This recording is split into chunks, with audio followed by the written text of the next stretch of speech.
गुजरात में हो और आज आप पत्रकार परिषद लिए, तो क्या मकसद है? मकसद ये था कि मराठा रिजर्वेशन का जो मसला है, वो मसला अभी फिर एक बार पॉलिटिकल मसला बनता हुआ मुझे नज़र आ रहा है। किसी भी हालत में ये पॉलिटिकल मुद्दा नहीं बनना चाहिए, ये एक सामाजिक मुद्दा है और इसके लिए फ़ुटबॉल की तरह एक टीम से दूसरे टीम की तरफ पास करना, दूसरी टीम ने फिर पहले टीम की तरफ पास करना, ये बात मुनासिब नहीं है। ऐसे सिचुएशन में करना क्या ज़रूरी है, इसकी पहचान कराने के लिए मैं आज पत्रकार परिषद मैंने ली और पहचान इस तरह से मैंने करा कि दी कि अभी समाज के हाथ में कुछ नहीं है, अभी लोगों के हाथ में कुछ नहीं है, मोर्चे निकल चुके हैं और जो भी आंदोलन होना है वो आंदोलन हो चुका है। मगर अब करना है किसको, तो वो पार्लियामेंट में बैठे हुए एमपी लोगों को करना है और सत्ताधारी पक्ष में बीजेपी बैठी हुई है, तो बीजेपी ने इसको सत्ताधारी पक्ष का प्रस्ताव इस तरह से इसको पार्लियामेंट में लाना चाहिए और पार्लियामेंट में ये एक कायदा कानून बनाना चाहिए कि राज्य सरकारों को अधिकार दिया जाए कि वो कितना रिजर्वेशन किसको देना चाहते हैं।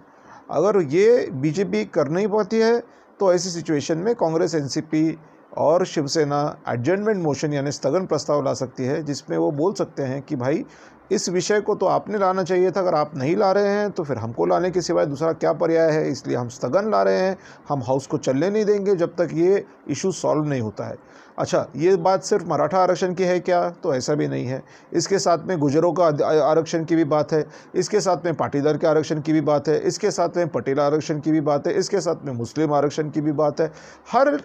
जाति को, हर धर्म को आरक्षण की आवश्यकता आजकल नज़र आ रही है और ऐसी सिचुएशन में अगर अधिकार राज्य सरकार को दिया जाए तो उस राज्य में वो स्पेशल पावर्स केंद्र सरकार उनके तहत जो कानून है वो कानून बना करके उस स्टेट को दे सकती है और सुप्रीम कोर्ट भी उस पर कुछ नहीं कर पाएगा, क्योंकि सुप्रीम कोर्ट, ये कोर्ट जो है ये सिर्फ कानून की जो जवाबदारी है कि कानून अमल में आ रहा है या नहीं आ रहा है, उतना से तो देखने के लिए सुप्रीम कोर्ट है। कानून बनाने का काम सुप्रीम कोर्ट नहीं करता है, तो कानून बनाने का काम जो पार्लियामेंट करता है वो पार्लियामेंट ने ये काम करना चाहिए। इसलिए अगर एक बार पार्लियामेंट ने कानून बना दिया तो सुप्रीम कोर्ट में भी उस पर कुछ भी नहीं होने वाला है। तो इसलिए ये पार्लियामेंट में कानून बनना चाहिए, भारतीय जनता पार्टी ने ये कानून बनाना चाहिए और यही इसके अंदर सबसे मूल मुद्दा है। अगर कोई कितना भी पॉलिटिक्स करे, चाहे संभाजी महाराज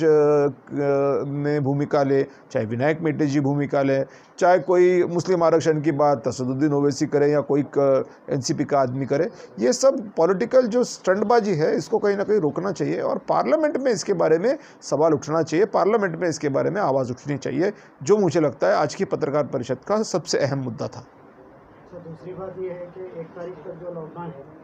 तो उसके बाद क्या आपको लगता है दुकानें खुलनी चाहिए? 2000% मुझे लगता है कि दुकानें खुलनी चाहिए, क्योंकि वैसे भी हम ब्रेक द चेन नहीं कर पा रहे हैं। आप देख रहे हैं रास्तों पे लोग घूम रहे हैं, आ रहे हैं, जा रहे हैं, वैसे भी कोई कुछ बंद नहीं है और इतना ही है कि दिखावे के लिए बंद है, बाकी सब तो मुझे तो दिख रहा है कि चालू है। बहुत जगह पे तो ऐसा भी नज़र आना है कि सामने से शटर बंद है और पीछे से शटर शुरू है और फिर उसमें फिर चाहे रेवेन्यू के लोग हो या चाहे फिर होम डिपार्टमेंट के लोग हो, जो लोकल लेवल के जो छोटे जिसको बोलेंगे कि हायरार्किकल पोजीशन पे हैं, वो लोग तो बड़े मज़े कर रहे हैं, उन लोगों को पैसा मिल रहा है और काम भी हो रहा है, इसलिए ब्रेक द चेन तो कुछ हो नहीं पा रहा है। तो फिर अनऑफिशियली किसी को पैसा जाने के बजाय ऑफिशियली इकोनॉमी को सर्वाइव करने के लिए खोल देना चाहिए, ऐसा मेरा कहना है। सर, यहाँ के जो माजी खासदार है वो कह रहे हैं कि हम खोलने नहीं देंगे। नहीं, माजी खासदार चाहे कुछ भी कहें, वो तो उनका खुद का नज़रिया होगा, मगर जहाँ तक कि मुझे लगता है, मैं देख चुका हूँ लोगों के क्या हाल हैं। मेरे करीबी दोस्त हैं जिनकी चाय की दुकानें हुआ करती थी, जिनका चिकन शॉप हुआ करता था, क्या हाल है उनके मैं देख चुका हूँ। कि किसी को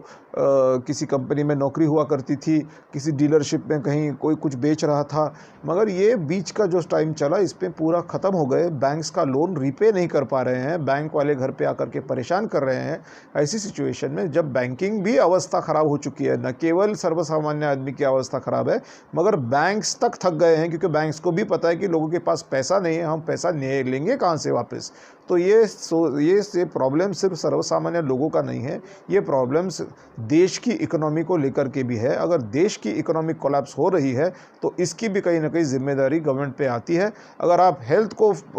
प्राधान्य दे रहे हैं तो ये तो बताइए कि इतने दिनों में आपने अचीव क्या किया है। तो अगर आपने अचीव नहीं किया है और आप देश के हेल्थ का एक सीन बना करके आप देश की इकोनॉमी को भी बर्बाद करना चाहते हैं, तो ये तो दोनों हाथ से लुट है चालू है, ऐसा ही बोलना पड़ेगा। तो माजी खासदार क्या बोलते हैं मुझे बहरहाल उससे कोई फ़र्क नहीं पड़ता। बात यह है कि आज के खासदार क्या करते हैं, बात यह है कि आज की राज्य सरकार क्या करती है, बात यह है कि आज की केंद्र सरकार क्या करती है।